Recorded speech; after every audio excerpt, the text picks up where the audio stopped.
झारखंड में पार्लियामेंट्री और विधानसभा चुनाव से पहले विभिन्न पार्टियों में आने जाने का सिलसिला शुरू हो गया है। इस वक्त हम मौजूद हैं आसू के प्रधान कार्यालय के पास और हमारे साथ मौजूद हैं प्रोफेसर अशोक नाग जी, जो आसू में फिर से वापसी कर रहे हैं। ऐसी क्या ज़रूरत पड़ी दादा एक बार फिर से घर वापसी कर रहे हैं? नहीं, ऐसा है कि मैं 2008 से 2014 तक आजसू पार्टी में था। जी। सुदेश जी के साथ था। कुछ मतभेद के चलते मैं जेएमएम में गया। जी।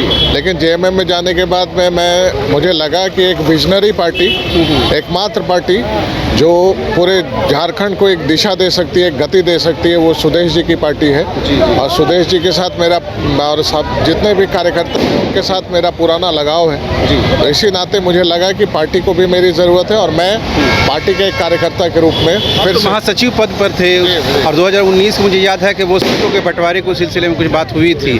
आपने चुनाव भी लड़ा, कांके से 30-32 हज़ार वोट भी आए। क्या इस बार उसी तरह की महत्वाकांक्षा है? नहीं, मेरी कोई महत्वाकांक्षा नहीं है। मैंने वही सुदेश जी से जब बात हुई तो मैंने यही कहा कि मेरी कोई महत्वाकांक्षा नहीं है। मैं पार्टी का एक कार्यकर्ता बनकर यहाँ काम करना चाहता हूँ और योग्यता के अनुसार पार्टी जो डिसाइड करेगी मैं उस पर सकता हूँ। कांके में आपने जो काम किया है उसका क्या कुछ रिटर्न मिल सकता है पार्टी को? एक निश्चित रूप से उसका लाभ मिलेगा मेरे साथ, चूँकि यहाँ पे ये छोटी जगह है, मैं अपने सारे कार्यकर्ता नहीं ला पाया। जी। तो एक बड़ा सम्मेलन करेंगे, उसमें जितने लोग मुझसे एसोसिएटेड हैं वो जुटेंगे और पार्टी को अगर लगेगा तो निश्चित रूप से हम लोग आगे बढ़ेंगे। सुदेश जी खुद कह चुके हैं कि हम जो है गठबंधन के साथ चुनाव लड़ेंगे, बीजेपी के साथ चुनाव लड़ेंगे। तो आप अपने लिए भविष्य पाते हैं उस बीच में? नहीं, मैं भविष्य अपना आजसू पार्टी में पाता हूँ। मेरी कोई महत्वाकांक्षा नहीं है। मैंने पहले भी कहा है कि मेरी कोई महत्वाकांक्षा नहीं है कि मैं अमुक जगह से ही लड़ूँ।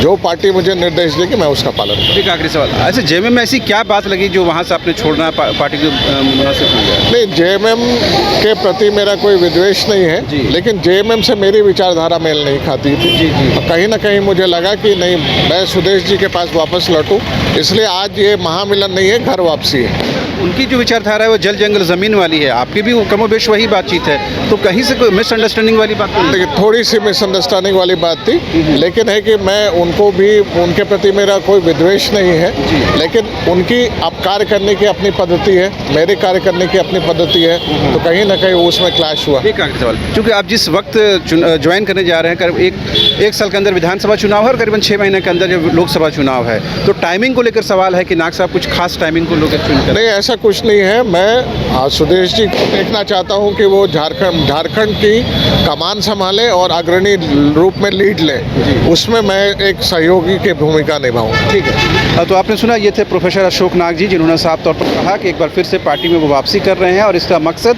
कहीं से भी चुनाव लड़ना नहीं है, उनकी कोई राजनीतिक महत्वाकांक्षा नहीं है। लेकिन जाहिर सी बात है, जो भी राजनीति में आते हैं वो कहीं ना कहीं अपनी महत्वाकांक्षा के साथ ही आते हैं। कैमरामैन नूतन के साथ रांची से शाहनवाज। हर्ष रिजेंसी फैमिली या फ्रेंड्स के साथ आउटिंग हो या रांची आकर ठहरना हो, या हो एनिवर्सरी, बर्थडे, मैरिज पार्टी या किटी पार्टी, या करना हो कॉर्पोरेट गेट टुगेदर, आपकी हर ओकेजन और मोमेंट को यादगार बनाने के लिए आपकी सेवा में तत्पर है hotel Harsh Regency. 26 AC and non-AC rooms, multi-cuisine restaurant for delicious foods। Hotel Harsh Regency में आपके लिए उपलब्ध है हर आयोजन के लिए परफेक्ट बैंक्वेट हॉल। होटल हर्ष रिजेंसी, स्वर्णरेखा पुल, हटिया, रांची। IIT जी नीट एस्पिरेंट्स के सपने को पंख देने आ गया है कंप्लीट सॉल्यूशन इंस्टीट्यूट। यहाँ है smart classroom, 1-to-1 doubt clearing session, ask the expert, video solution और भी बहुत कुछ। मतलब हम करेंगे आपको गाइड, बनेंगे आपके mentor. Foundation classes from class 6 onwards for your bright future. Visit complete solution institute.